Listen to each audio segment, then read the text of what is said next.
Bab 226. Ketika Ye Chen, istrinya, dan Dong Ruolin sedang berendam di sumber air panas, Liu Ming, yang memiliki karakter Cina, penggantungan yang malang, terukir di dahinya, dan pacarnya yang berwajah plastik dengan hidung bengkok, sedang berkendara kembali ke Jinling di dalam mobil van yang bobrok. Duduk di dalam mobil, Liu Ming terus memegangi keningnya yang berdarah, karena takut terlihat oleh pengemudi van. Dia menghentikan van ini dalam perjalanan keluar dari Chem Elises, dan kedua belah pihak sepakat untuk mengirimnya pulang dengan harga 200 yuan, jadi sekarang dia hanya ingin cepat pulang dan tidak ingin membuat masalah. Namun, pengemudi melihat darah mengalir dari dahi Liu Ming dari kaca spion. Setelah mengamati dalam waktu lama, dia tidak dapat menahan diri untuk bertanya dengan heran, "Anak muda, apakah kamu terluka?" Liu Ming berkata dengan marah, "Itu tidak ada hubungannya denganmu. Kendarai mobilmu dengan baik dan berhenti bicara omong kosong." Pengemudi itu sedikit tidak senang, dan berkata, "Apakah saya tidak peduli? Lagi pula, dahi Anda selalu berdarah, jangan mengotori jok interior mobil saya." Ketika Liu Ming mendengar ini, dia langsung meledak, dan berseru sambil mengumpat, "Kasihan sekali, kamu adalah sampah, Hong Guang, mobil baru itu hanya berharga $1, dan kamu takut aku akan mengotori mobilmu." Kasihan. Qiongdiao telah lama menjadi mantra Liu Ming. Bahkan jika kata Qiongdiao telah terukir di dahinya, dia tidak akan bisa menghilangkan masalahnya untuk sementara waktu. Inilah sebabnya nenek moyang lama mengatakan bahwa negara itu mudah untuk diubah, tapi sifatnya sulit untuk dipindahkan. Sopir itu tidak menyangka orang ini akan mengumpat, jadi dia langsung marah, dan berseru, "Kalian terlalu tidak berpendidikan, bukan? Bagaimana kalian bisa berbicara kotor?" Liu Ming sangat kesal sampai dia akan mati. Melihat keengganannya, dia berseru dan mengutuk, "Brengsek, apakah kamu akan bertahan selamanya? Jika kamu terus meniduriku, percaya atau tidak, aku akan menelepon dan bertanya seseorang akan datang dan membunuhmu. Kamu, orang malang sepertimu, tidak ada yang bisa mengendalikanmu jika aku mati." Pengemudi mobil van juga sangat marah saat ini. Kebetulan ia sedang berkendara melalui sebuah perempatan di pusat kota saat ini. Melihat mobil polisi lalu lintas yang sedang bertugas di sudut persimpangan, ia langsung mengemudikan mobil tersebut di depan polisi lalu lintas dan berhenti, lalu segera membuka pintu kamera polisi lalu lintas. "Seorang penumpang di mobil saya mengancam akan membunuh saya. Saya curiga dia membawa senjata, yang sangat mengancam keselamatan pribadi saya." Mendengar hal ini, beberapa polisi lalu lintas segera keluar dari mobil, mengepung van, lalu membuka pintu, dan berteriak kepada Liu Ming dan wajah terangkat yang duduk di dalam, "Pegang kepalamu di tangan dan keluar dari mobil." Baru pada saat itulah Liu Ming menyadari bahwa dia telah menyebabkan masalah. "Ini adalah area pusat kota. Biarkan diri Anda memegang kepala dengan tangan dan keluar dari mobil, bukankah tidak mungkin menyembunyikan kata malangnya gantung di dahi Anda?" Jadi, dia memutuskan bahwa dia tidak akan hidup atau mati. Setelah itu, dia berseru kepada polisi lalu lintas dan berkata, "Apa yang kamu lakukan? Saya baru saja naik taksi, menyewa kamu, atau memprovokasi kamu. Cepat minta sopir untuk kembali dan mengantarku pulang, kalau tidak, aku tidak akan pernah berakhir dengan dia." Melihat penampilannya yang arogan dan mendominasi, polisi lalu lintas mengetahui bahwa orang tersebut pasti bukan orang baik, dan melihat ia menutupi keningnya dengan darah yang terus mengalir, ia menduga bahwa ia baru saja ikut serta dalam adu senjata. Punya catatan kriminal, kebanyakan buron. Tangkap satu. Maka beberapa polisi lalu lintas mengedipkan mata satu sama lain, dan salah satu dari mereka mengeluarkan air merica yang digunakan polisi lalu lintas untuk penegakan hukum, dan berkata kepada Liu Ming, "Saya peringatkan Anda sekarang, taruh kepala Anda di tangan Anda dan keluar dari jalan mobil untuk diperiksa, jika tidak, kami akan menghukum Anda sesuai dengan hukum. Ambil tindakan kursif." Liu Ming menjadi kesal, dan melontarkan makian, "Pamanmu, saya kenal Sui Wei, kapten tim lalu lintas Anda. Dia adalah teman baik ayah saya. Jika Anda tidak yakin, telepon dia dan tanyakan apakah dia tahu grup Liu." "Putramu Liu Ming." Polisi lalu lintas itu mencibir dan berkata, "Tuan muda grup Liu, Anda terlalu berani menyombongkan diri. Anda selalu naik van saat keluar, dan Anda berani mengatakan bahwa Anda adalah putra grup Liu. Mungkinkah grup Liu Anda menyediakan mobil untuk putra Anda sendiri, dengan 40.000 yuan Hong Guang? Liu Ming paling membenci orang lain yang meragukan kekuatannya sendiri, dan membenci orang lain yang mengejeknya. Melihat beberapa polisi lalu lintas berani mencibir padanya, dia langsung mengutuk brengsek, sekelompok orang malang berpura-pura menjadi saya di sini. Percayalah atau tidak, aku akan memanggil kaptenmu. Polisi lalu lintas berkata dengan dingin, oke, hina petugas penegak hukum. Anda melanggar hukum secara terbuka. Kalau begitu jangan salahkan kami karena bersikap kasar. Setelah berbicara, dia segera mengeluarkan air merica dan menyemprotkannya ke wajah Liu Ming. Liu Ming langsung merasakan matanya begitu panas hingga dia akan mati kesakitan, dan tanpa sadar mengulurkan tangannya untuk menggosoknya. Tidak masalah, setelah menggosoknya, dua karakter besar berdarah di dahinya langsung terlihat. Saya pergi, salah satu polisi lalu lintas berseru, lihatlah ukiran orang miskin di keningnya. Tato macam apa ini? Benar-benar hardcore. Hahaha, pantas saja anak ini suka menyebut orang lain miskin. Ternyata dua kata itu terukir di keningnya. Mendengar ini, Liu Ming buru-buru menutupi dahinya, tetapi saat ini, matanya bengkak dan nyeri, dan dia tidak melihat beberapa polisi lalu lintas telah mengulurkan tangan mereka. Segera setelah itu, Liu Ming diseret keluar dari mobil dan didorong ke tanah. Polisi lalu lintas segera meletakkan tangannya di belakang punggung dan memborgolnya ke belakang. Dengan cara ini, dia tidak bisa menempatkannya di depannya sama sekali, dan bahkan lebih mustahil lagi untuk menutupi kata besar penggantungan malang di dahinya. Setelah itu, polisi lalu lintas membawanya dan wajah facelift ke pinggir jalan, membiarkan mereka jongkok di pinggir jalan, lalu memanggil tim dan meminta tim mengirim orang untuk membawa orang tersebut kembali untuk diselidiki. Ini adalah pusat kota, persimpangan dengan arus orang terbanyak. Hampir setiap orang yang lewat bisa melihat seorang pemuda bermata merah dan bengkak berjongkok di pinggir jalan. Yang paling menakutkan bukanlah matanya yang disiram air merica, melainkan dua karakter besar di keningnya, malang gantung. Banyak orang mengeluarkan ponselnya untuk mengambil gambar. Liu Ming sangat malu dan marah sehingga dia berjongkok dan melompat di tempat, mencoba berbalik dan mengarahkan pantatnya ke orang yang lewat. Namun, polisi lalu lintas langsung menahannya di sana, dan berkata dengan suara dingin, jangan bergerak, apakah kamu tidak suka mengucapkan dua kata ini? Pas, saya akan tunjukkan kepada warga di sini. Liu Ming sudah ingin mati. Jika saya mengetahui hal ini sejak awal, mengapa saya harus berpura-pura bersikap agresif kepada pengemudi van itu? Jika saya menahannya, saya pasti sudah sampai di rumah sekarang. Pada saat ini, sebuah mobil BMW tua diparkir di pinggir jalan, dan seorang pemuda keluar dari mobil, berlari sambil menyanjung, dan bertanya, oh, Tuan Muda Liu, ada apa denganmu? Oh, ada apa dengan dahimu? Apa yang terjadi? Siapa yang mengukir gantungan malam untukmu? Liu Ming yang sedang menundukkan kepalanya dengan putus asa, tiba-tiba mendengar seseorang memanggilnya Tuan Muda Liu, dan dia semakin ingin mati. Hal terakhir yang dia inginkan saat ini adalah dikenali, dan pada akhirnya dia dikenali. Saat ini, dia sangat marah hingga ingin membunuh seseorang. Dia mendongak dan melihat bahwa pembicaranya tampak familiar, jadi dia tidak bisa menahan diri untuk bertanya, siapa itu? Pria itu buru-buru menjelaskan, saya Hailong. Xiao Hailong dari keluarga Xiao, kita pernah makan malam bersama sebelumnya, dengan Wang Yunfei, tuan muda dari keluarga Wang, apakah kamu tidak ingat saya? Liu Ming mengertakkan gigi dan menatapnya, tiba-tiba meludahkan dahak berdarah di wajahnya, dan memarahi dengan marah, persetan dengan ibumu, keluarga Xiao miskin, berani datang ke sini untuk melihat lelukonku, percaya atau tidak, kamu akan menjadi terbunuh jika kamu berbalik. Kamu, bab 227. Xiao Hailong juga tercekik. Apa ini namanya? Saya melihat Liu Ming diborgol oleh polisi lalu lintas di pinggir jalan, dan ingin datang untuk menyapa dan menyanjungnya. Tetapi saya tidak menyangka orang ini akan mengutuk orang dan bahkan meludahi wajahnya, sangat menjijikkan. Dia berkata dengan marah, Tuan Muda Liu, Anda bertindak terlalu jauh. Saya datang ke sini untuk menanyakan situasi ini karena kekhawatiran di antara teman-teman. Bagaimana Anda bisa melakukan ini?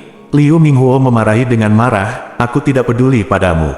Lagi pula, kamu yang malang pantas menjadi temanku. Kamu benar-benar brengsek, kamu brengsek, brengsek yang malang, kamu masih ingin dekat denganku. Keluar sekarang. Aku, Xiao Hailong merasa bersalah, tapi dia tidak berani menghadapi Liu Ming. Bagaimanapun, kemampuan keluarga Liu jauh lebih kuat daripada keluarga Xiao yang berada di ambang kebangkrutan. Menyinggung dia pasti akan berakhir buruk. Jadi, dia hanya bisa menyeka dahak di wajahnya dengan lengan bajunya, dan berkata dengan getir, "Tuan Muda Liu, saya terlalu sentimental, maafkan saya." Setelah selesai berbicara, dia segera berbalik dan masuk ke dalam mobil, lalu pergi. Saat ini, dia merasa sangat bersalah dan bersalah. Menurutmu ini apa? Ini sangat menjengkelkan. Di sini, Liu Ming juga merasa tidak enak. Dia juga menghela nafas. Apa-apaan ini? Semula saya ingin pulang dengan cara yang sederhana, namun saya tidak menyangka akan mengadakan pameran di perempatan pusat kota. Banyak orang yang memotretnya dengan ponselnya, bahkan ada yang mempostingnya di Douyin, bahkan para pembuat onar memberinya julukan baru, gantungan malang Jinlingno. 1. Perbuatan Liu Ming menyebar ke seluruh Jinling. Malam ini di pemandian air panas Chem Elises sangat menyiksa Ye Chen. Awalnya, dia berencana memiliki kulit tebal dan langsung tidur dengan istrinya Xiao Churan. Pada akhirnya, dia tidak tahu apakah Dong Ruolin sengaja atau tidak, dia bersikeras menyeret Xiao Churan untuk tidur bersama, menyebutnya sebagai waktu pacar. Oleh karena itu, Ye Chen hanya bisa tidur di kamar lain sendirian. Keesokan harinya, saya akan check out dan kembali ke kota setelah bangun tidur. Tetapi kedua wanita itu enggan berpisah dengan pemandian air panas pribadi di sini, jadi mereka berendam lagi di pagi hari sebelum check out dengan Ye Chen dengan enggan. Namun setelah dibaptis di pemandian air panas, keduanya tampak berseri-seri dan glamor. Saat check out, Chen Zekai datang sendiri. Dia mengejar Ye Chen dan Xiao Churan untuk meminta maaf lagi, dan langsung memperingatkan semua karyawan Chem Elises bahwa jika ada insiden memperlakukan pelanggan secara berbeda dan memihak satu sama lain di masa depan, mereka akan segera dihapuskan. Seluruh staf Chem akhirnya menyadari pentingnya melayani pelanggan dengan baik. Setelah itu, Chen Zekai memimpin manajemen tingkat atas Chem Elises, dan dengan sopan menyuruh Ye Chen dan yang lainnya keluar dari gerbang. Chen Zekai hendak mengirim Ye Chen ke tempat parkir, tetapi Ye Chen melihatnya, dan berkata dengan tenang, "Kami langsung pergi ke tempat parkir untuk mengambil mobil dan kembali ke kota." Presiden Chen tidak harus mengirimkannya lagi. Chen Zekai juga sangat baik, mengetahui bahwa Ye Chen tidak ingin dia mengikutinya sepanjang waktu, jadi dia buru-buru berkata dengan hormat, "Tuan Ye, pergilah perlahan." Setelah keluar dari gerbang, Dong Ruolin meregangkan pinggangnya dengan sangat menawan, dan berkata, "Sungguh nyaman berendam di pemandian air panas. Churan, jika kalian berdua baik-baik saja, kita bisa tinggal di sini selama beberapa hari sebelum kembali." Xiao Churan tersenyum dan berkata, "Perusahaan saya baru saja dimulai, dan ada banyak hal yang harus dilakukan. Bagaimana saya bisa datang ke sini untuk tinggal selama beberapa hari?" Mengatakan itu, Xiao Churan bertanya lagi, "Apakah kamu tidak harus pergi bekerja?" Dong Ruolin menjulurkan lidahnya dan berkata, "Tugas saya adalah lari keluar, dan sejak saya datang ke M Grand Group, saya belum pernah bertemu dengan ketua, dan dia tidak dapat mengendalikan saya. Saya termasuk karyawan yang tidak bertanggung jawab, jadi tidak apa-apa untuk tidak pergi bekerja sesekali." Setelah itu, Dong Ruolin berkata lagi, "Tetapi karena ada yang harus kalian lakukan, aku akan mengirim kalian berdua kembali dulu." Sesampainya di tempat parkir, Ye Chen menemukan bahwa dia sedang berdiri di samping mobil Dong Ruolin, dan tempat bagian belakang mobilnya tergores kemarin sudah diperbaiki. Melihat dia datang, dia segera menyapanya dan berkata dengan hormat, "Tuan Ye, apakah Anda bersenang-senang?" "Tidak buruk." Ye Chen melihat ke bagian belakang mobil beberapa kali, dan melihat bahwa yang diperbaiki sama dengan yang baru, dia berkata, "Kamu punya hati." Sibuk dan penuh hormat, dia berkata, "Tuan Ye, kebetulan ada bengkel mobil di sebelah, dan para pekerja ada di sini untuk melakukan pekerjaan konstruksi. Apakah Anda akan pulang? Apakah Anda ingin saya mengirim beberapa orang untuk mengantar Anda kembali?" Ye Chen dengan cepat melambaikan tangannya, dan menolak, "Kamu bisa melakukan urusanmu sendiri, kita bisa kembali sendiri." "Tidak apa-apa, jika Tuan Ye ada urusan, Anda bisa datang kepada saya kapan saja." Dia menangkupkan tangannya, lalu pergi bersama bawahannya. Melihat adegan ini, Xiao Churan tidak bisa menahan diri untuk tidak menggelengkan kepalanya, dan berkata kepada Ye Chen, "Saya tidak tahu iblis macam apa orang-orang ini, bagaimana mereka bisa begitu menghormati Anda?" Ye Chen tersenyum dan berkata, "Mungkinkah aku memiliki kemampuan?" Xiao Churan memutar matanya ke arahnya, dan berkata, "Seni rahasia Feng Shui macam apa itu?" Semakin mereka mempercayaimu sekarang, semakin mereka akan mengetahui bahwa mereka telah ditipu olehmu di masa depan, dan balas dendam akan terjadi, menjadi lebih kejam. Anda sebaiknya berhati-hati. Petik 2. Ye Chen tersenyum dan tidak membantah. Ketiganya masuk ke dalam mobil dan melaju menuju kota. Dalam perjalanan, Dong Ruolin bertanya sambil mengemudi, "Curan, kalian berdua mau pulang atau kemana?" "Pulanglah," Xiao Curan berkata, "pulanglah dan istirahatlah dengan baik, dan kamu akan dapat bangkit kembali dengan darah penuh pada hari Senin."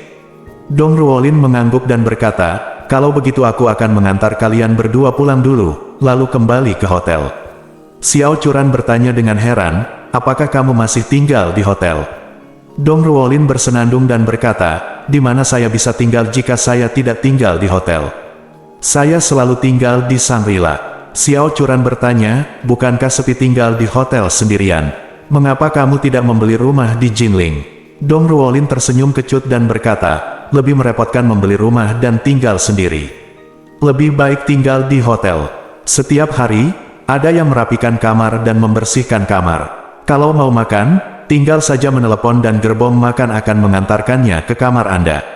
Binatu hanya berjarak satu panggilan telepon, keringkan dan setrika, lalu kirimkan kepada saya."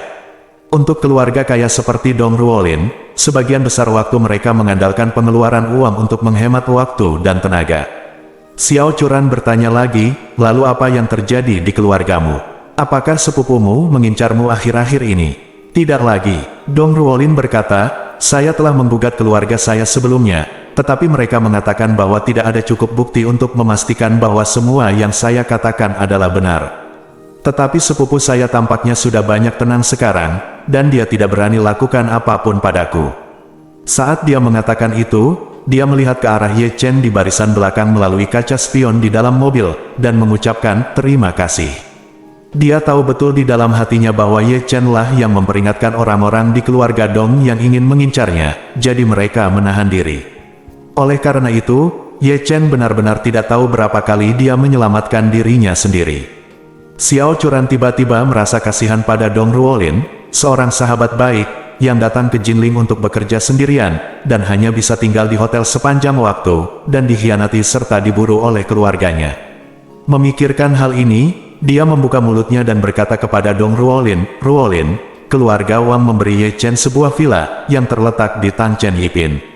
Ketika dekorasinya selesai di sana, saya akan menyediakan kamar untukmu. Kamu bisa pindah di sini dan tinggal bersama kami. Benarkah?" Dong Ruolin bertanya dengan penuh semangat. Xiao Curan tersenyum dan berkata, "Tentu saja benar. Aku sahabatmu, masih bisakah aku berbohong padamu?" Bab 228. Xiao Curan dan Dong Ruolin, dua sahabat, dengan cepat membuat janji untuk tinggal bersama di Thomson Yipin Villa di masa depan. Kedua wanita itu sangat senang, tapi Ye Chen sedikit tertekan. "Xiao Curan benar-benar polos, aku ingin tahu apakah Dong Ruolin selalu memikirkan suamimu. Anda bahkan mengundangnya untuk tinggal bersamanya di sebuah villa, istri bodoh, ini membawa serigala ke dalam rumah." Namun, Ye Chen tidak bisa dengan jelas menolak hal seperti itu, dan dia tidak punya alasan untuk menolak. "Oleh karena itu, meskipun saya memiliki ketidakpuasan, saya hanya bisa menyembunyikannya di perut saya terlebih dahulu." Dong Ruolin sangat senang. Karena dengan cara ini, aku bisa bergaul dengan Ye Chen siang dan malam, dan dalam hal ini, kemungkinan diriku dan dia akan jauh lebih besar. Mobil melaju ke bawah menuju rumah Xiao Curan. Setelah Ye Chen dan Xiao Curan mengucapkan selamat tinggal pada Dong Ruolin, mereka turun dari mobil dan bersiap untuk naik ke atas. Pada saat ini, seorang lelaki tua melihat keduanya keluar dari mobil, dan buru-buru melangkah menemui mereka. Ye Chen melihat bahwa itu adalah Si Tianqi. Ketika Xiao Curan melihat Si Tianqi, dia langsung sangat bersemangat, dan segera pergi untuk menyambutnya, dan berkata dengan hormat, "Tuan Si, mengapa kamu ada di sini? Terakhir kali kamu menyelamatkan ayahku, aku belum punya waktu untuk mengucapkan terima kasih kamu dengan baik." Si Tianqi dengan cepat melambaikan tangannya dan berkata, "Nyonya Ye, sama-sama.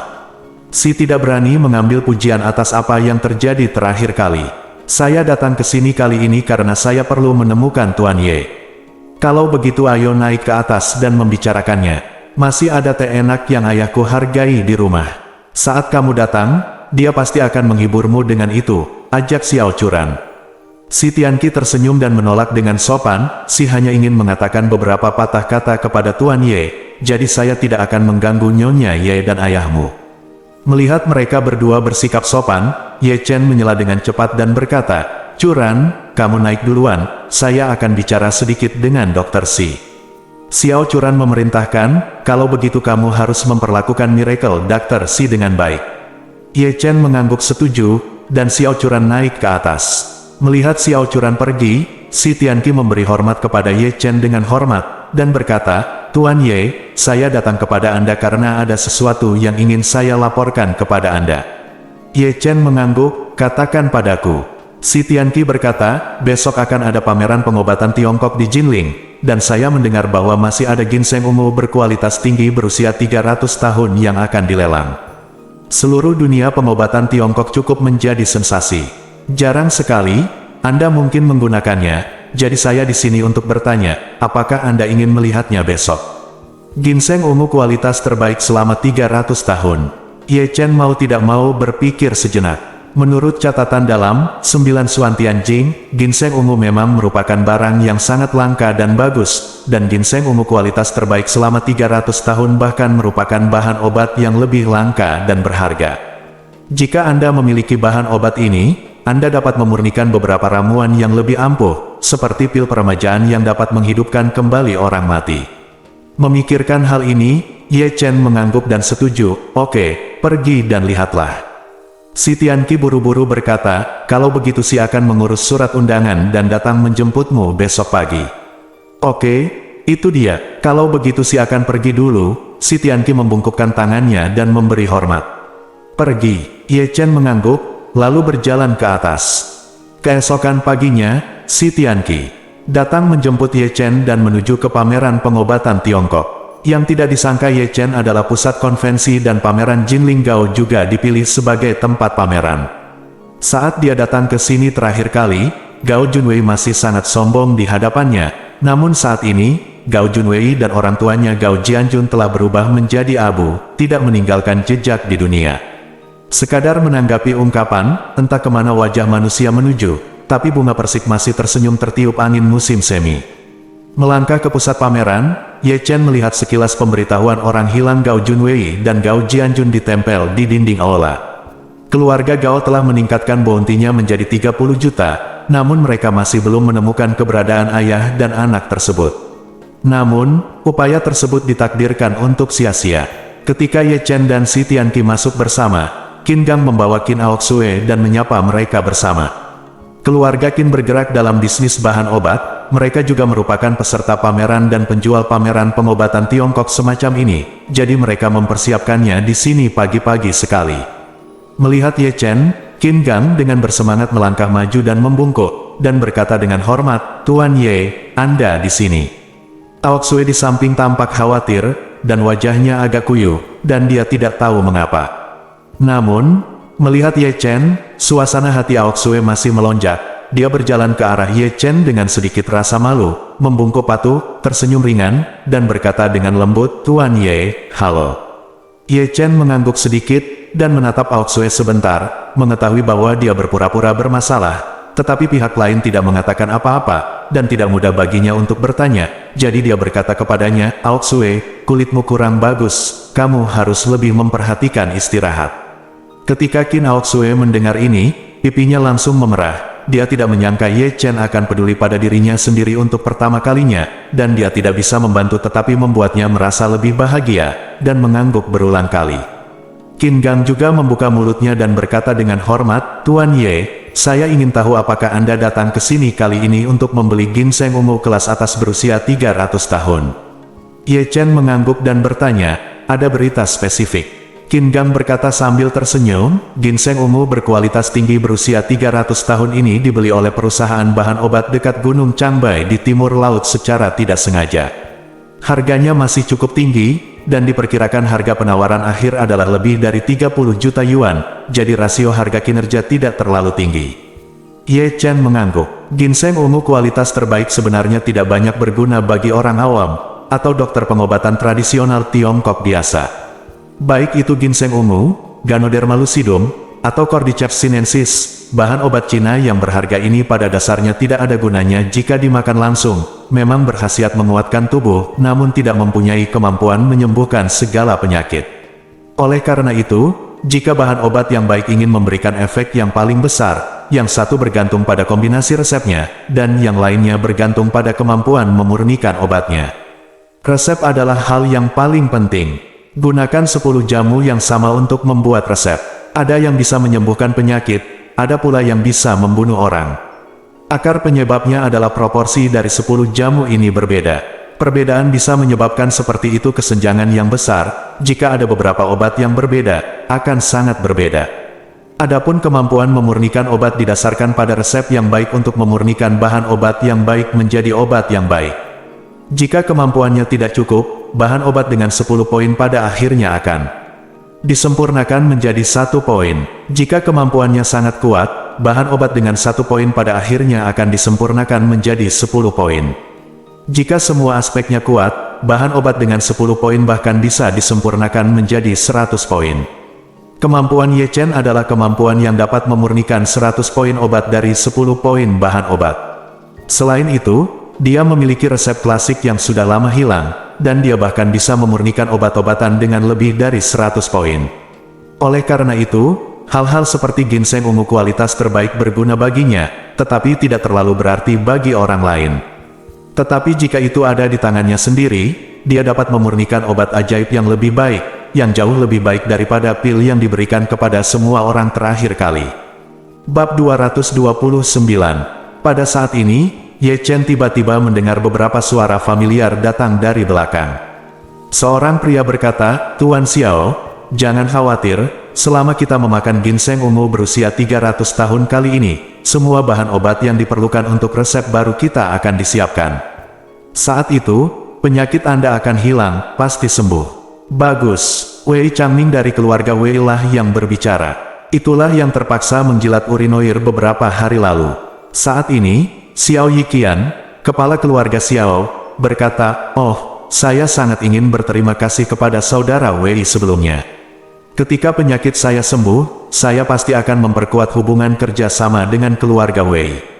Saat itu, keluargaku dan aku akan mengambil sejumlah sumber daya untuk membantu keluarga Wei. Dua aliansi kuat kita, persahabatan akan bertahan selamanya." Wei Changming juga sangat bersemangat, dan berkata dengan penuh semangat, "Kalau begitu saya harus berterima kasih kepada Direktur Xiao sebelumnya, hahaha." Ye Chen berbalik dan melihat Wei Changming dan Xiao Yiqian mendekat dari jauh ke dekat. Xiao Weiwei mengikuti mereka berdua. Saat ini, Xiao Weiwei tidak merasa malu menjilat urinoir hari itu. Dia memegang tas Hermes edisi terbatas di satu tangan, dan lengan Wei Changming di tangan lainnya. Dia berjalan dengan mata di atas, sepenuhnya dalam postur dari seorang wanita bangsawan. Di belakang mereka, ada orang lain yang terlihat agak mirip dengan Wei Changming. Ye Chen tidak mengenal orang ini. Orang ini adalah saudara tiri Wei Changming yang tidak sah. Dan pada saat yang sama Ye Chen melihat beberapa orang, mereka juga menemukan Ye Chen. Xiao Yiqian, Wei Changming, dan Xiao Weiwei, ketiga orang ini semuanya memiliki pertikaian darah dengan Ye Chen, dan mereka sangat membencinya. Ketika mereka melihatnya saat ini, mata mereka dipenuhi amarah, dan mereka ingin menangis. Dia hidup. Ketika Wei Changming melihatnya, dia menjadi semakin marah, dan bau urinoir yang sangat menjijikkan sepertinya muncul lagi di mulutnya. Xiao Weiwei tidak bisa menahan muntah ketika dia berpikir saat itu. Setelah beberapa hari, lidahnya tidak merasakan apa-apa, dan semuanya bau. Semua ini berkat Marvin Ye. Melihat Ye Chen, Xiao Yiqian, yang memiliki latar belakang dan kekuatan terkuat, membuka mulutnya terlebih dahulu, mengertakkan gigi dan berkata, "Jadi, kamu brengsek, ayo bertemu lagi."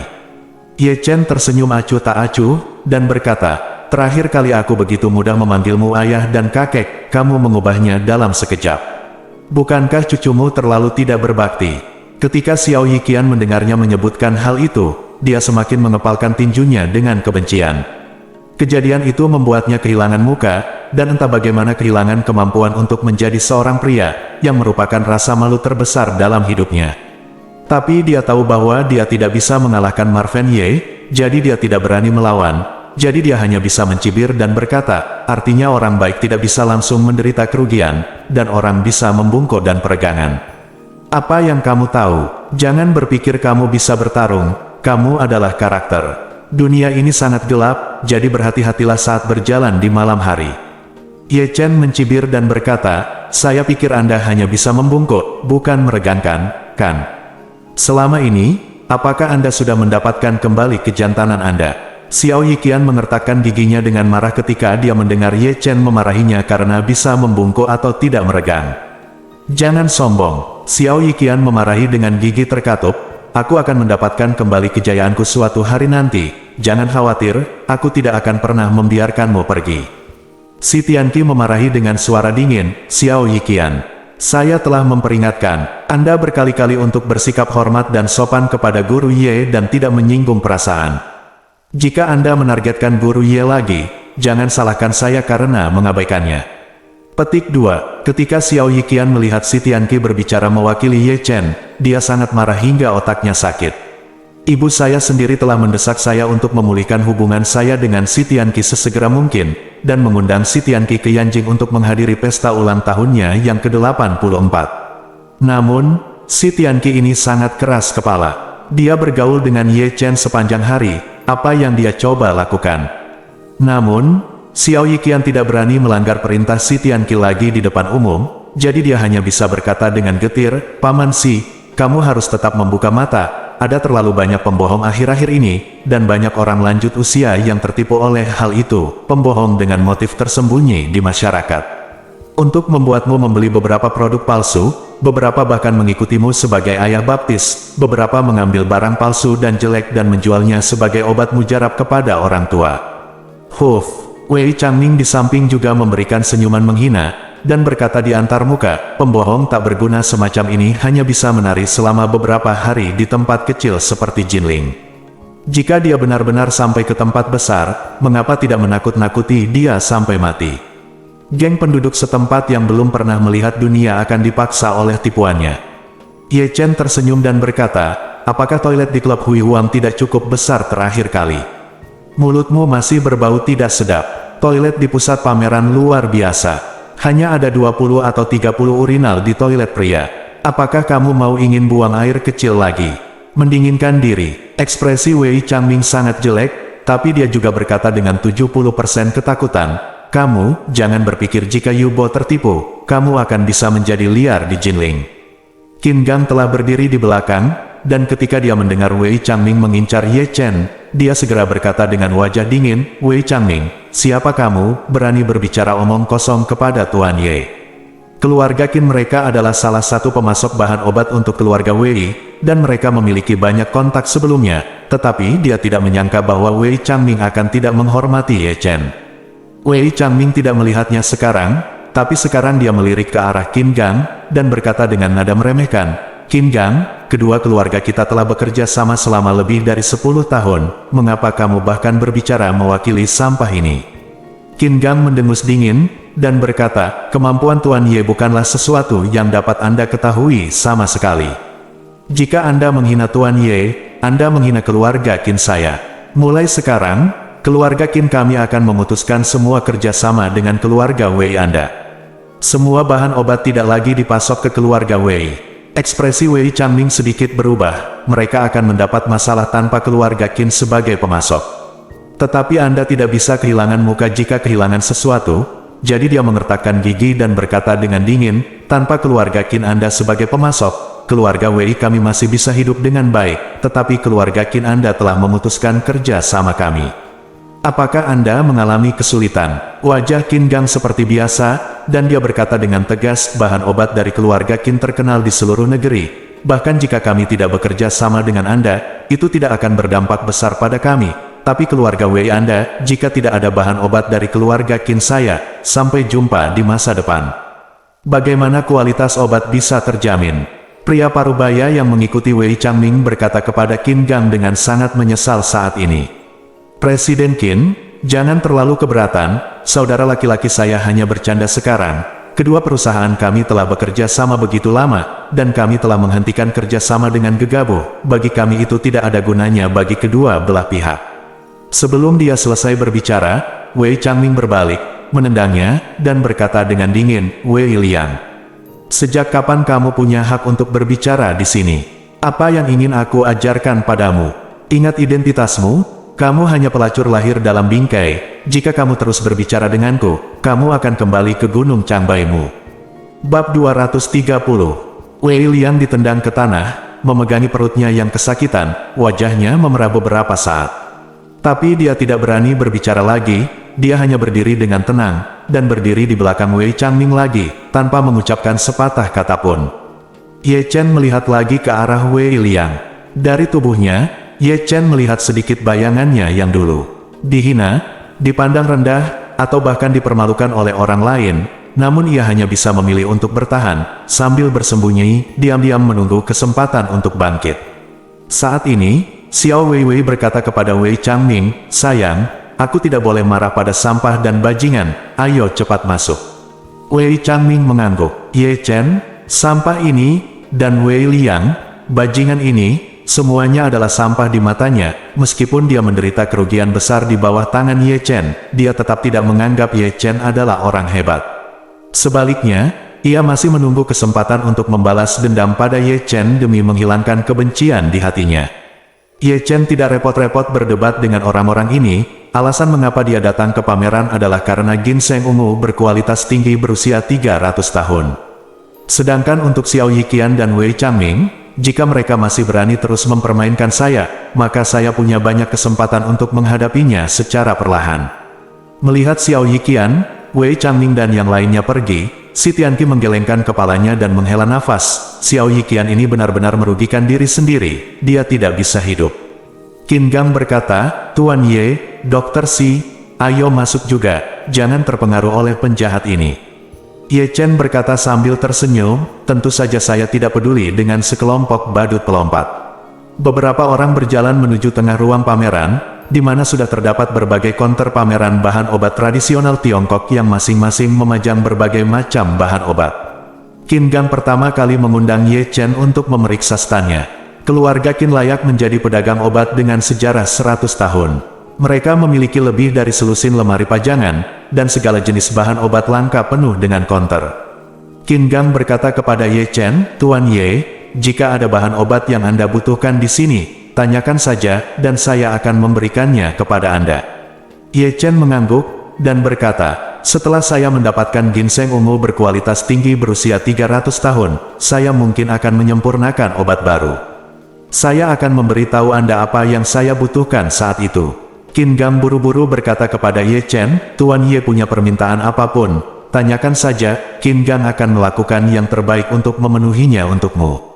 Ye Chen melihat sekeliling pameran, tetapi dia tidak menemukan bahan obat yang layak untuk diperhatikan, yang membuatnya agak kecewa.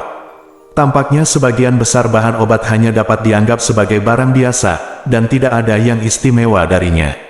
Setelah berbelanja sebentar, hampir waktunya pelelangan, jadi Ye Chen, Qin Gang, si Tianqi dan yang lainnya pergi ke aula lelang. Seluruh balai lelang dapat menampung jutaan orang dan memiliki area yang luas. Di depan aula lelang, didirikan bilik transparan dengan kaca di semua sisinya, dan di tengahnya terdapat tanaman ginseng ungu berkualitas tinggi yang telah ada selama 300 tahun. Ye Chen sangat gembira saat melihat ginseng ungu.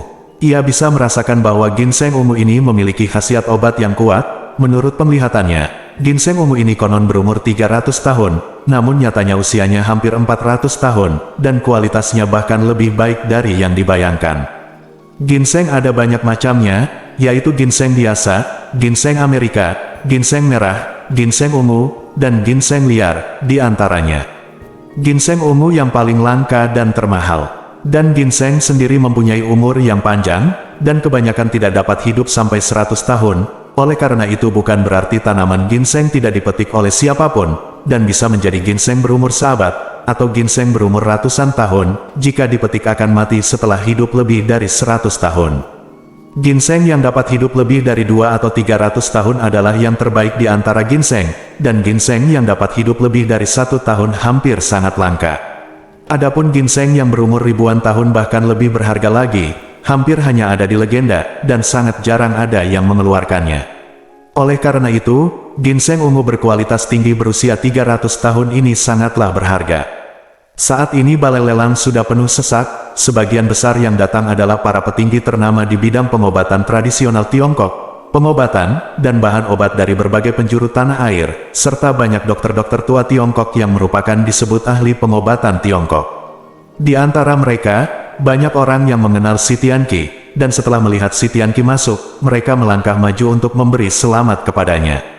Mengucapkan selamat kepadanya berarti mengucapkan selamat kepadanya karena berhasil menyembuhkan paraplegia tingkat tinggi dan menciptakan keajaiban dalam sejarah kedokteran. Tapi Si Tianqi merasa sangat malu di dalam hatinya. Semua orang mengira bahwa penghargaan atas pengobatan paraplegia tinggi adalah miliknya, tetapi hanya dia yang tahu bahwa penghargaan ini sepenuhnya diberikan kepada Ye Chen saja. Tuan Ye suka tidak menonjolkan diri, jadi dia membiarkan dirinya menanggung pujian itu. Banyak orang berkumpul di sekitar Si Tianqi dan bertanya kepada Si Tianqi bagaimana cara menyembuhkan paraplegia tinggi. Si Tianqi berkata, sebenarnya pengobatan paraplegia tinggi bukanlah kemampuan saya sendiri, tetapi obat ajaib yang saya dapatkan secara kebetulan, yang telah memberikan efek terapeutik yang sangat besar memengaruhi. Seseorang bertanya, Tuan Si, bisakah Anda mempublikasikan resep obat ajaib ini? Jika dipublikasikan, akan bermanfaat bagi seluruh umat manusia. Itu benar. Seseorang menggema dan berkata, Guru Si, jika Anda menerbitkan resep ini, Anda mungkin memenangkan hadiah Nobel dalam bidang kedokteran. Si Tianqi berkata dengan malu-malu, lupakan saja, ini memang cerita tersembunyi yang tidak nyaman untuk dibicarakan. Pada saat ini, seorang pria muda berjas dan sepatu kulit mendatangi Si Tianqi, membungkuk sedikit, dan berkata dalam bahasa Mandarin yang tidak terlalu fasih, Halo Dr. Si, nama saya Kobayashi Ichiro, dan saya adalah Wakil Ketua Jepang Farmasi Kobayashi. Si Tianqi mengangguk dan berkata, saya mengenal Anda Shaolin Pharmaceutical, tapi saya tidak tahu mengapa Anda menginginkan saya. Kobayashi Ichiro berkata dengan serius, Tuan Si, Kobayashi Pharmaceutical adalah perusahaan farmasi paling kuat di Asia. Ada banyak obat klasik yang sangat populer, semuanya dikembangkan dan diproduksi oleh Kobayashi Pharmaceutical. Dengan kekuatan yang kuat sebagai dukungan, kami memiliki kemampuan untuk meneruskan resep Anda untuk pengobatan paraplegia tinggi, dan membiarkannya diekspor ke lebih dari 200 negara di seluruh dunia, jadi saya sangat berharap Anda dapat menjual resep ini kepada kami. Ketika Si Tianqi mendengar kata-kata pihak lain, dia tidak bisa menahan cemberutnya, dan berkata, saya ingat banyak obat Anda tidak dikembangkan sendiri, dan obat-obatan itu menggunakan resep Tiongkok kami. Yang disebut Kampo sebenarnya adalah resep pengobatan Tiongkok kuno. Jepang dan Korea Selatan sangat dipengaruhi oleh budaya Tiongkok pada zaman kuno, dan pengobatan mereka secara alami dipelajari. Dari pengobatan Tiongkok, sekarang perusahaan farmasi di kedua negara ini banyak membuat obat Tiongkok. Karena resep Tiongkok kuno tercatat di beberapa farmakope, dan tidak ada perlindungan hak cipta paten yang jelas, perusahaan farmasi Jepang dan Korea ini telah menjiplak berbagai resep dari farmakope Tiongkok, dan kemudian memproduksi berbagai obat untuk dijual ke seluruh dunia. Tidak apa-apa jika mereka menjelaskan bahwa obat-obatan ini berasal dari resep Tiongkok kuno, tetapi mereka hanya ingin mempublikasikan bahwa resep tersebut dikembangkan sendiri. Bahkan ada yang lebih tidak tahu malu lagi dengan mengatakan bahwa Hanfang adalah resep pengobatan yang diturunkan dari nenek moyang negaranya sendiri, sehingga membuat konsumen di seluruh dunia mengira bahwa obat tersebut memang merupakan warisan sejarah Jepang dan Korea Selatan. Plagiarisme terang-terangan semacam ini telah lama membuat Si Tianqi dan banyak pakar pengobatan Tiongkok marah. Kobayashi Ichiro berkata dengan arogan saat ini, Tuan Si, saya ingin memperbaiki kesalahan Anda. Tidak ada obat di farmasi Kobayashi kami yang menggunakan Kampo, dan semuanya adalah perbaikan kami sendiri berdasarkan esensi pengobatan tradisional Jepang kami. Petik 2. Bersambung.